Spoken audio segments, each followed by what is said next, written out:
everyone, and welcome to Turn Left Specials. Yes, we're doing Turn Left Specials because you know what? We need to stay connected on a regular basis. And I'm here, Indiana's own. I'm an extrovert. I am a social media hound. And I honestly am one of those folks in the high risk group. So I can't actually go out and do wonderful, amazing things in the community like everyone else. So please understand this is kind of like my way of trying to give back to the community. And that is to always make sure that we're talking about the issues that matter to everybody.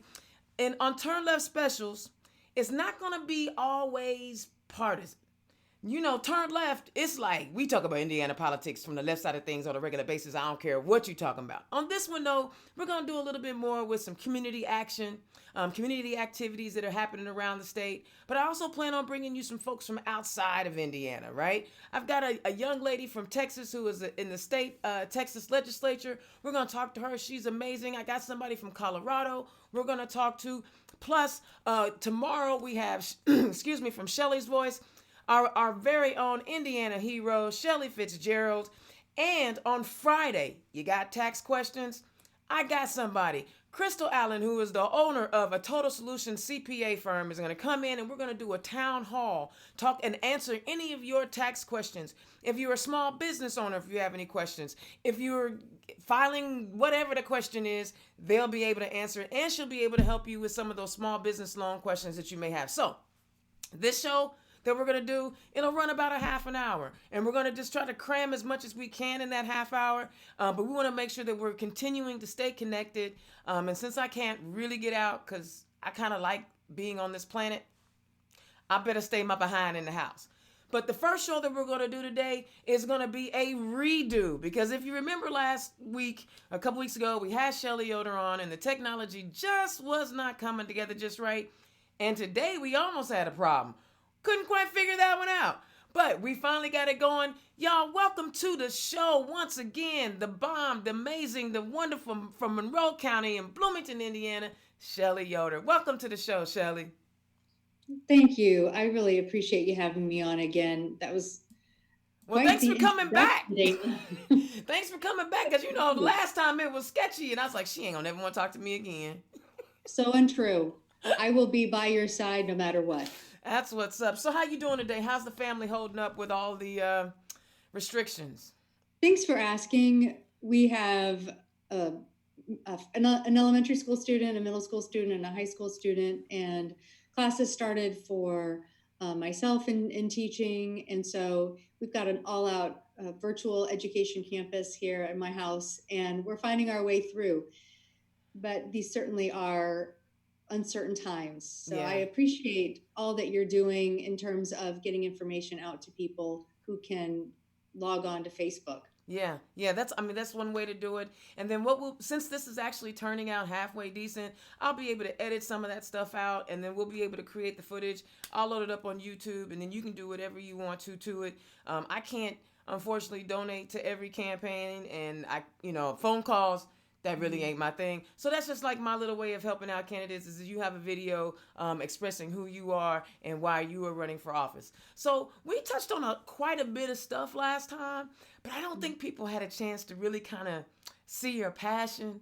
So just talk about, we know who you are, Shelli, so I'm not going to make you do that again. But tell the people why you're running for your Senate District 40.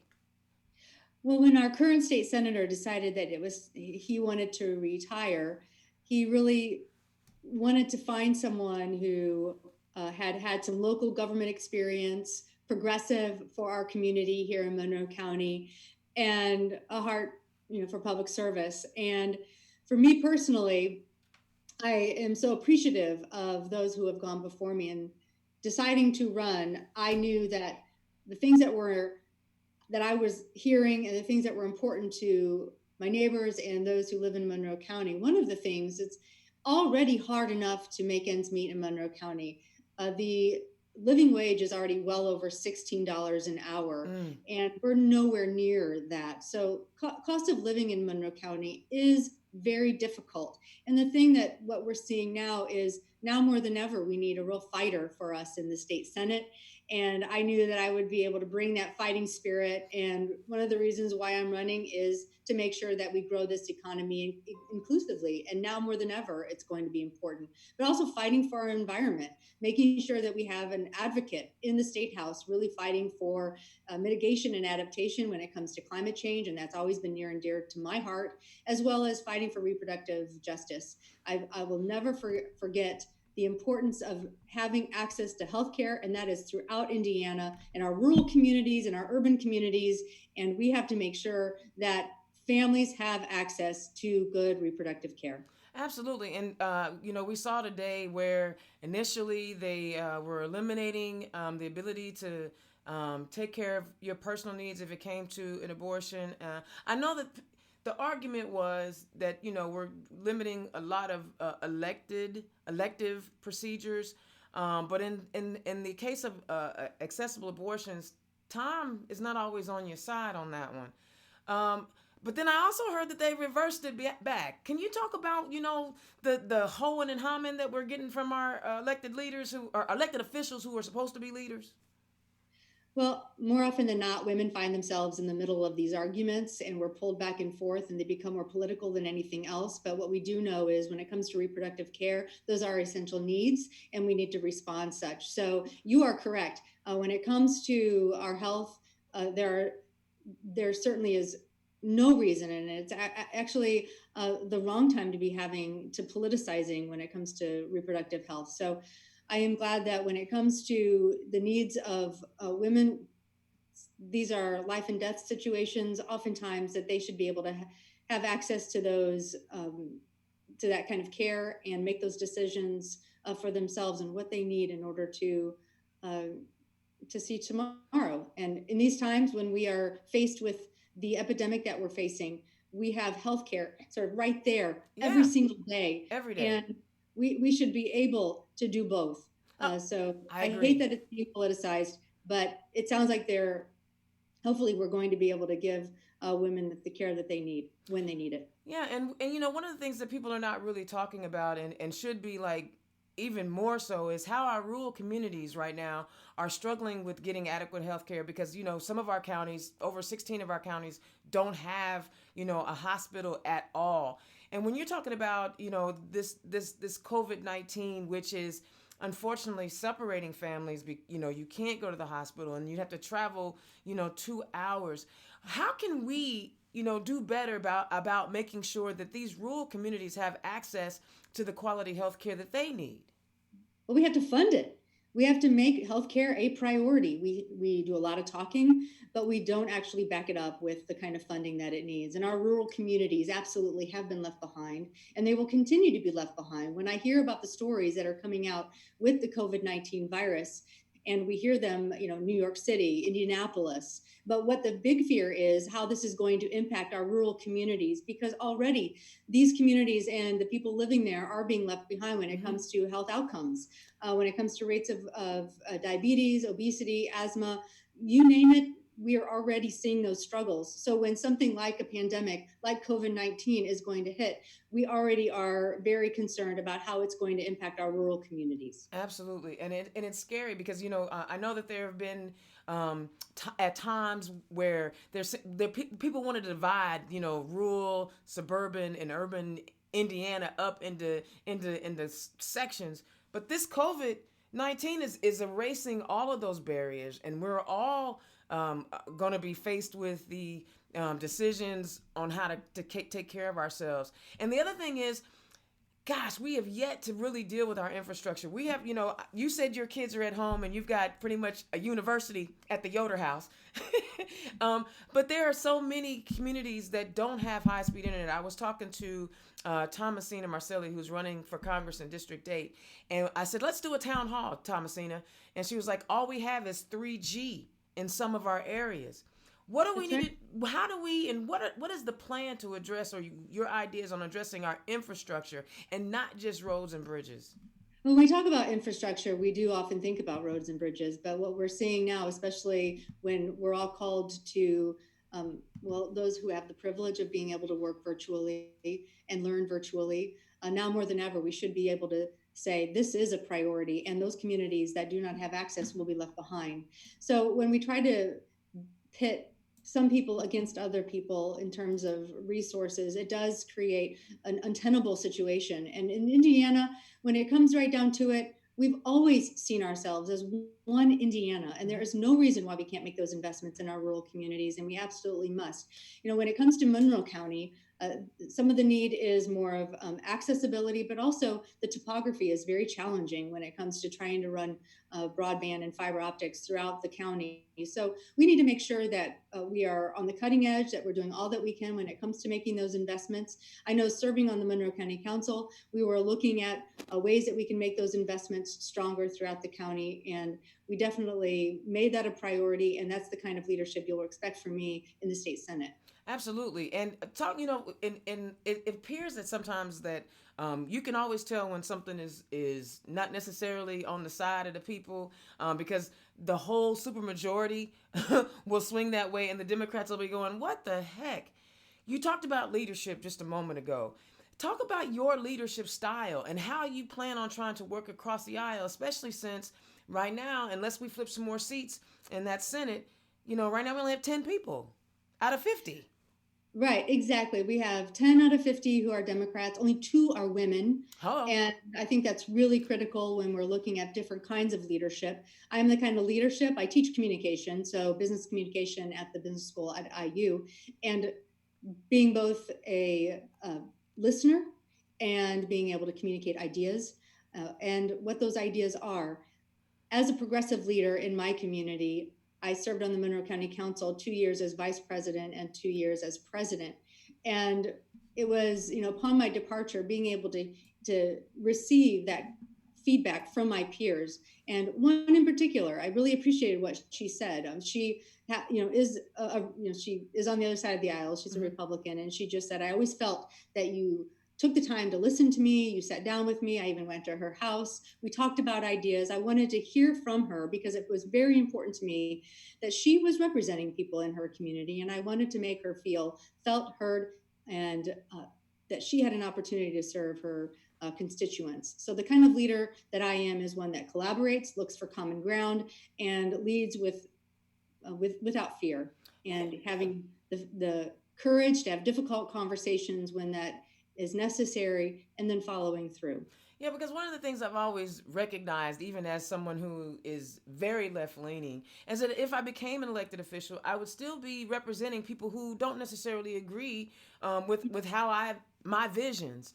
How do you plan on even as your communications professor, which now I'm a little nervous. You got me communicating with a communication specialist over here. Now I'm nervous. How do you plan on, like, if you hear something that works and it wasn't necessarily on your wavelength, how do you incorporate those ideas into your ideas and then try to get those implemented?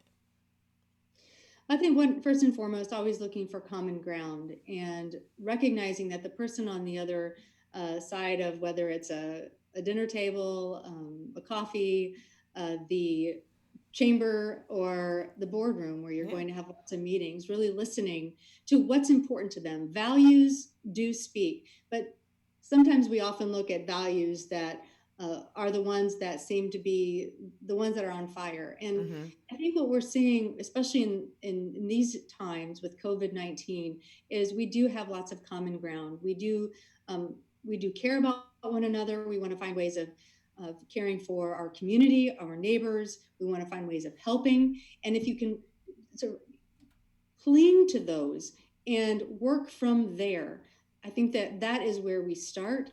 We never have.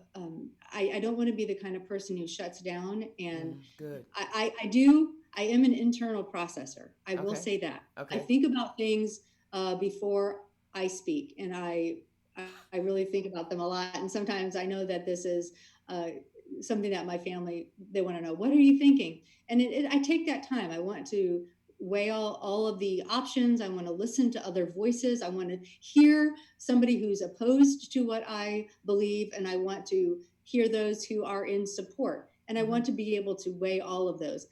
But at the end of the day, what's really important to me is listening to those who are most vulnerable and who will be hit by a policy or a piece of legislation the strongest. And those are the voices that I want to bring to the table and find a way to make sure that we are listening to the least of these and those most vulnerable. So you talk about being a professor. So I know education is like tops on your list, right? It has to be. And one of the things that we haven't, I know that I haven't spent a lot of time talking about here on Turn Left. I spent a lot more time talking about secondary education and pre-K and things like that, which I know those are important to you.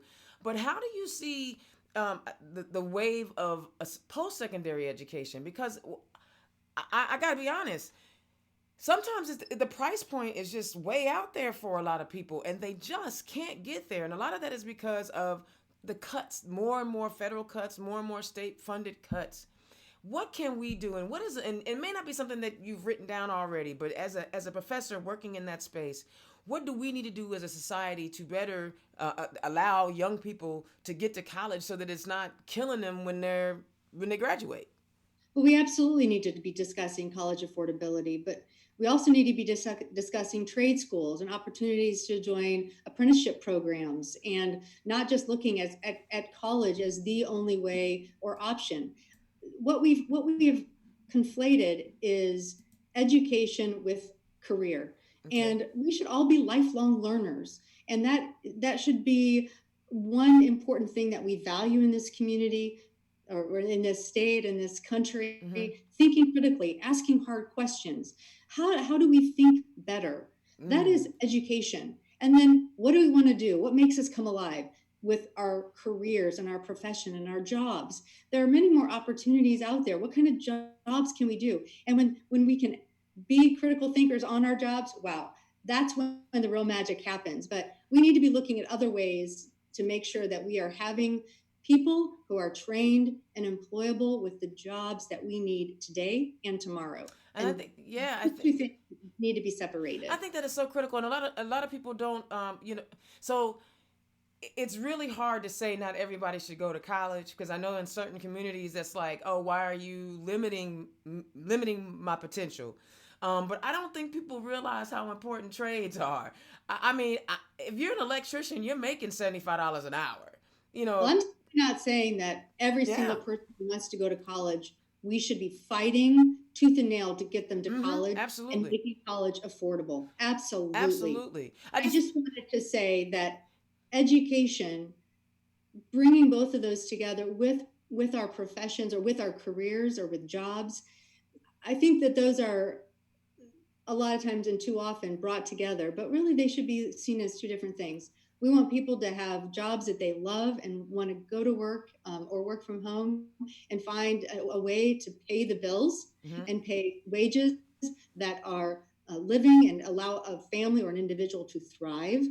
And we should be able to offer an education from pre-K all the way until someone says, I've gone as far as I can in the traditional sense of Mm-hmm. education Mm-hmm. that I want, and teaching our teaching from our young to our young at heart how to be critical thinkers, how to be lifelong learners, and that is what I want to enable in my students. And as an educator, Mm-hmm. Mm-hmm. is that ability to have that ability to critically think, or what I like to call a hermeneutic of suspicion. What? What is this about? Who's asking the question? Where are we going with this? Is there an ulterior motive? Who's going to benefit? All of those questions are the kinds of questions we need our generation tomorrow and today asking, and the kind that we need leading us through to tomorrow. So it sounds like, and if I actually got a vibe from it, it sounds like you want to kind of redo how we do the curriculum in our secondary education, because often we're teaching kids to regurgitate information for a test versus teaching them to explore their mind.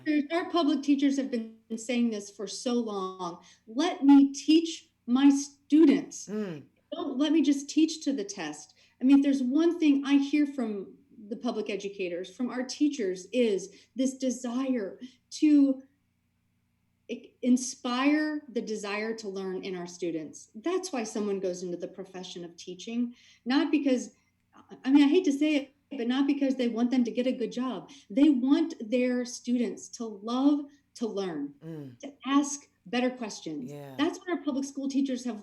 That's why they're called to education. That's why they're called to the teaching profession. And that's what they want to do. That's what I want for my children and every child in the state of Indiana and in Monroe County. Absolutely, and I think I think the fact that our curriculum, we've limited our curriculum, we've cut funding to public education to the point where the arts are not necessarily valued. Physical education is not necessarily valued to the point where you don't need gym anymore, you don't need art and music anymore. But people don't necessarily realize how some students are going to learn better and retain information better when you have those other, you know, artsy classes. I mean, I remember the first time, Shelly, I heard I wasn't even a parent. I wasn't even a student. I was maybe in my 20s just driving around, and they were talking about, cutting the funding for art and music. And I kept thinking, did the person who came up with this idea to take the fun stuff out of school, were they born at 52? I mean, were you never a kid? Did you never actually enjoy the learning how to play the xylophone? I want to say that because we have underfunded education and public education for so long, I can appreciate the desire to find a way to make sure we're teaching skills and subject matters that are beneficial. I can appreciate the desire to do that. But what has happened in the big picture is just what you're saying. We have cut off, underfunded, ignored, done away with some really essential pieces of what it makes to be a full, alive, thriving human being and how we can best solve problems.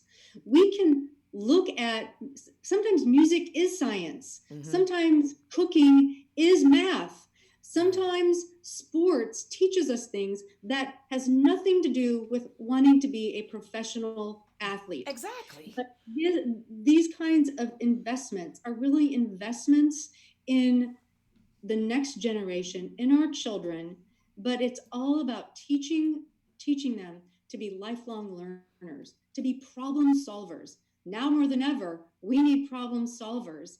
And Yeah. those are the kinds of investments that we need. That's why we talk about investing in pre-K, because we begin to instill in our youth being able to love to read, being able to come at math problems and science, not as math and science, Mm-hmm. but as what it means to be a full human being.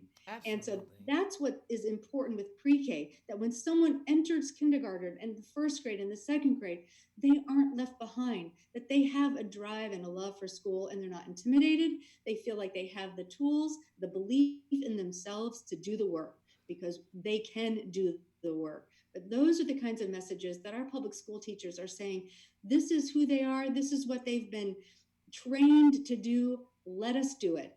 And we as a legislator, I want to make sure they have those tools, they have the wages in order to do it, and we're not bleeding out teachers. We're Mm-hmm. in terms of leaving the profession altogether, or letting our teachers feel as if they are not valued. Oh, that's the It's worst. sad that it's taken something like this COVID virus, the COVID-19 virus, to make our health care workers feel like they're valued, especially our nurses. Many of our nurse practitioners, those on the front line, that feel as if their lives are being put into harm's way Mm-hmm. because they don't have the protections that they need. And we're paying attention. We're Mm-hmm. saying we're scrambling. And our teachers have felt this way for a long time. And we need to make sure that they feel that they have everything that they need in the classroom in order to prepare our students well. As I'm sitting and I'm listening to you, and this is not the first time I felt this way, you have a unique way of making people feel inspired. Like I'm listening to you tell you know, you why you're running for office and the things that motivate you. You're very inspirational in the way that you communicate. Do you feel like, and you can be as honest as you want, but I think that this is important because I don't want to ever like lose sight of the value of the humanity of in all of us. And I do not feel this way. I do not feel that our state government right now is inspiring people to want to be Hoosiers, right? I mean, I wake up in the morning. I gave myself the name Indiana's Own, so I love where I live, but it doesn't feel like those elected officials who are pretending to be leaders are doing what they're supposed to be doing and inspiring people to want to come and stay in Indiana. How would you change that? How would you change that narrative? Run for office. We need new leaders. Find leaders who do inspire us, who don't just take the status quo and think, well, this is how it is. This is how we've always done it. It doesn't have to be how we always do it. And it's okay to try new things. What we see, especially now, is a real fear to make a mistake, a real fear to be, to someone say, I think I want to push back on that. That's okay. We need to be having conversations and everybody rolling up their sleeves, coming at every problem that we have with an enthusiasm and a relentlessness that we've never seen before. Because whether it's COVID-19 or climate change, we don't have time to wring our hands and wonder, I don't think we have a solution. We might not, but let's call everybody to the table. Let's keep people excited and say, then let's find a solution. Let's pull together and be the people that we have been called to be. We have that within us, and it is up to us to call that out. Who's inspired you? Sometimes it's the simple. It's sometimes not very like big names. I had a choir teacher, Lee Sewell, and she believed in me when I didn't even know I could sing. You I don't can know. sing? I'm learning so much about you tonight. I do love to sing, but I found a place with her. I found a place in choir that she was able to pull out in me something that I couldn't even see in myself. So that was in the 7th grade, being able to identify somebody who said to me, I've got your back. And then I would say my grandmother, who didn't actually finish high school. So you've got that. And yet every time she was dealt a tough situation, she was willing to come at it with a whole new solution. When she was a young girl, she met my grandfather, and he worked on a working farm during World War II, and she wanted to be close to him. So she went and moved. She began making, it was a dress factory at the time, and started making clothes for whatever was needed during World War II. She always asked the question, okay, I can sew. She was a quilter. She ended up working in dress factories, and from there she ended up working in the hospital, in the laundry area. And when she passed, I had so many people reach out to me and send me pictures about how in her small way she was able to change the world in a big way. And it doesn't matter where you are, you can still ask the question, how can I change the world around me with just what I have? And that's what she taught me. And it's how I always ask myself, what can I bring to this? What can I do to help? And I'll do what I can. Is it always what is needed? Well, I'll continue to change until it is what's needed. But don't let don't let your lack of understanding of something be the last word. Continue to press on and find a new way to come at your problems in order to be able to solve them. We need that spirit today more than ever. And so I gotta come back at it one more again because you mentioned it this time we talked, and you mentioned it last time, and that was the fact that we only have 2 women, 2 out of 50 women in our state senate. And you've been an elected official for a long time. You've actually been a woman longer. Imagine that. Talk about, and I'm gonna ask you to do that inspirational thing you've been doing since we've been talking tonight. Talk about the importance of having more women put their hat in the ring to run for office and become elected officials and become real leaders in our state. We need at least equal representation. Overall, in the state Senate or in the state legislature, we have about a quarter of our elected officials are women, and it's worse in the state Senate. But I would say to women out there, run, run for school board, run for, if you're in high school, run for student government. If you are uh, in your workplace and there's an opportunity to run for a position, run. If you wait until you feel like you are ready, you will never be ready. Right. I have the pleasure of being a mom, and that question of am I ready? That I don't know if that ever comes. Mm-hmm. When it comes to birthing something new, whether it's an actual person or it's a new direction in your life, you might have to make the decision and say the yes before you feel like you are ready to go. But trust me here, you have what it takes to succeed. You got yourself this far, and you will be able to do this hard thing. You don't know what lies ahead. So just trust yourself. You got yourself this far. Say the yes and just take that next step. So, what do we need? We need more women running. We need more women running. And then we need to vote for those women. And support those women and raise money for those women. And you got to work for them just like you would work for anybody else. We can't, that's the other part is like the support. Like, I think about the fact that we had, and this is obviously at the Fed level, we had Senator Kamala Harris, and we had Senator Amy Klobuchar and Elizabeth Warren and Tulsi Gabbard, she was suspect, because I don't think every woman should be elected, but I'm just saying. And the mystical lady, I can't remember her name right now. Marianne Williamson. Yeah. Thank you. And we Kirsten Gillibrand. Yes. So many women running. Yes, and we still ended up as a party with the status quo, right? Older white males. And look, I'm going to have to add a caveat to that one. Older straight white males, because we did have a gay boy in the mix right there for a minute too.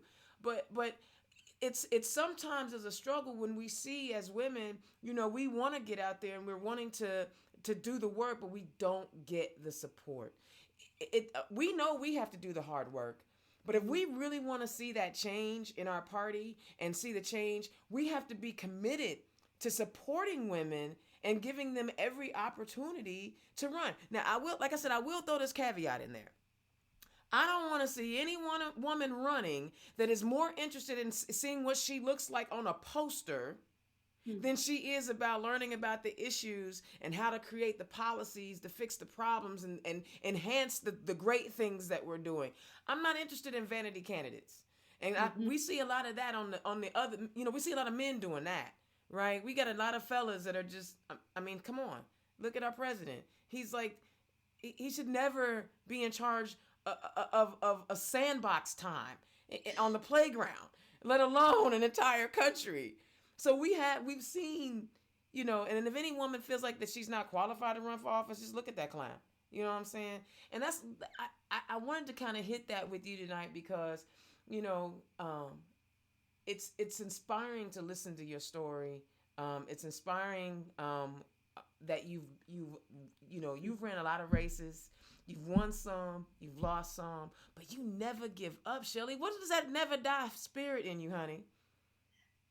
I think it's just coming from the roots of Indiana. We are a fighting state, and we will continue to take that fighting spirit forward with us. I happen to be a first generation college student. And what that means is in my family, I was of the first generation to go to college in my, with my parents and their parents.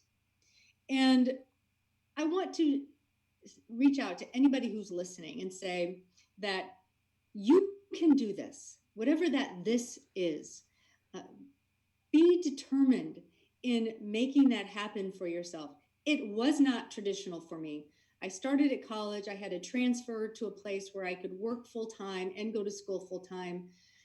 And that was really hard. Yeah, I mean, I yeah. would say it's really hard and it will be hard, but do not give up. Make it look like it will look for you and what you need to make it work. Those other ways of doing it, whether you see it on TV or you see other people doing it and think, well, I could never do it that way. So then, therefore, I'm not going to do it. You get to decide how it's going to look for you and what works, whether that is going to a trade school or going to college, or whether or not you're going to get into a relationship. You can make it look what works for you. And so often we think it needs to look a certain way. And I hope to tell a secret. We're Tell it. all trying to figure it out. Ain't we We're all though? figuring it out as we go. Just take, for example, you rising to the occasion of trying to figure out taking your show online and doing it virtually. And still That ain't got it right. I'm still looking at something going, dang it, that's not right. you're trying to troubleshoot. Life is Yeah, troubleshooting. I've yeah. had people ask me, how do you find balance? Well, you are making an assumption that balance is a destination. Right. Balance is an ongoing struggle, and you are going to constantly figure out what's working and what isn't. And when it comes to serving in the state legislature, we should be asking that question. What is working and what isn't working for Hoosiers and for Mm-hmm. people in our state? And when it's not working and when we need to find a new way, we roll up our sleeves, we come together, and we find a new way forward.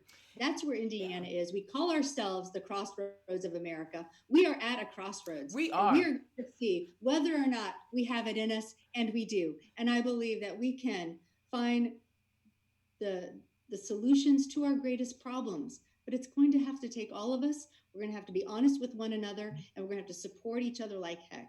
And that's how I have been my whole life.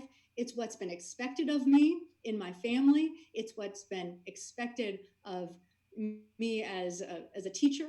And I am going to lead that way as a legislator, I love it. listening, leading, and making sure I am bringing up those behind me and blazing a trail ahead. We can do this together, but it is going to absolutely take everybody in this working our tails off, like we always have as Hoosiers, but not giving up. Man, I love it. And see, I got so many more questions I want to ask. One last question, because that was a great closing statement. I ain't gonna lie to you. You probably should have ended there, but I want more. You got me craving more. Okay. One of the things that we saw with this crisis is that our leaders right now, and I'm gonna say Governor Holcomb, I'm just gonna throw it out there, did not plan ahead. We knew about the virus in January and February. We knew full well that our primary was May 5th. We had ample time to plan for an all absentee mail-in election by May 5th. But that seems to be the status quo. We seem to be continually on our gerbil wheel doing the same thing, and we never look forward. We never want to see Indiana moving forward and looking for the future and planning for the future. They do that for businesses. They don't have a problem saying, "Hey, Amazon, we're gonna plan for Amazon, or we're gonna plan for the new tech." But I don't see them saying, "I want Hoosiers to feel that." Instead of bringing outside folk in, I want to see how we can develop and create a future and inspire young people to make Indiana great. Talk about how, in your inspirational way, how you think about things and plan forward. I want to acknowledge how hard change is. Change is hard. And sometimes that's actually a blessing. When, just as, how we have evolved as humans, uh, we can either look at fear as something that has saved us or fear as something that will hurt us. And what we see now is if we are afraid of changing, when we knew all along that mailing in ballots and having that option for Hoosiers was always going to increase Voter engagement turnout. with the voting process and democracy, and yet we did nothing. We needed to continue asking those questions and pressing on. We cannot stay silent when it comes to demanding that we know how prepared are we as a state? What are we looking? Where are we looking in terms of uh, temporary hospitals, temporary places where we can place people who might be testing positive or not, and continuing to care for people? How prepared are we when it comes to either the future of this virus, but those that are to come? Mm-hmm. But how are we prepared for climate change? Come on. That is what has been barreling toward us all along, and we have continued to kick the can down the road. We are making it harder and harder for this state to make investments in renewable energies. We make it harder and harder for Hoosiers to be able to have their own access to renewable energies in their own home, whether it's solar or wind. We need to be having hard conversations about moving the state forward, and that does require change. Mm-hmm. That requires a kind of leader who says, okay, I know that there is going to be criticism about helping us see this differently, but that's why we need leaders. We need leaders who are asking those hard questions and not being afraid to try new things. And if we look to science, if we look to things that are evidence based, our Evidence. answers might be there, and we can trust that and move forward accordingly. Oh, I love it. Shelli. Whew. Okay, y'all, we getting off the ride. We getting off the Shelli Yoder ride because I've been on it. I've been on. Tell the people where they can find you and help you out and do your call banking and all that other good stuff. Absolutely. Well, you can go to www.shelliyoder.com, and that is filled with ways that you can get involved. Volunteering now more than ever. I need volunteers. We have a new way of campaigning, and we're not backing down now. It will look different, but it is continuing on. People can contribute. If you want to contribute a few dollars, let me tell you, those few dollars matter. Democracy now more than ever, we need to advance progressive leaders, and that's what they can expect, and that's who they're supporting. People can also connect with us on Facebook, Shelli Yoder for State Senate. They can support us there and just like our page. You can also follow us on Twitter and on Instagram. So there are many different ways. If it's just sort of low-hanging fruit of following us on those social media platforms, do that. If you can engage more and find a way of being part of phone banks, you can do that no matter where you are. You don't even have to live in Monroe County. But if No, you you also don't. no, you don't. You can call from anywhere. We make it absolutely easy, and you can feel as if you're really taking part in the democratic process by volunteering in this election cycle, which is it's definitely different than we've ever had it. Yes, Get yes. engaged, and if you can contribute a couple dollars. But we welcome it all. We encourage you to get involved in the democratic process. I thank you, Dana, for bringing people to Indiana's Own and having an opportunity to really get that message out. Well, that's what Turn Left is all about. Indiana politics for the left side of things. But we're gonna, you know what, this crisis has made me like have to think about things differently. I talked to my buddy Aaron Shaler, who is a dear friend of mine, and we chuck it up on a regular basis. And he was like, "Girl, it's time for you to take this out of Indiana." And I was like, huh. So we're going to bring in more people because you know what? Sometimes we need perspectives from outside of Indiana. And so I've got some people in places that are doing different things and you never know what might work. And thank you so much for giving me a second chance to do this interview because the first time, like I said, technology wasn't kind to me. It didn't work out the way that we really, really wanted it to. And I wanted the people to, I felt like I cheated you actually. That's what it was. I felt like I cheated you. And I wanted to make sure that people could see and feel the passion that I have felt from you because I felt like, you know, that way they can make their own decision about who they want in the primary because they've had two people who have been heard here on Turn Left. And you gave... Well, Dana, we all need second chances. We need third chances, fourth chances. And that's really what I think people need to know is maybe you get it right the first time, maybe you don't. Right. And that's okay. It's just not giving up and continuing to press on. See, and that's a criminal justice question. I didn't even get a chance to get to that. We'll talk about that the next time. If you make it out on the other side of that primary, I'm gonna bring you back so we can talk some more. because you have some really amazing thoughts on how to move people and move our state forward through policy and how to improve lives. And that's one of the things that motivates me. Thank you so much for joining us on a Tuesday night.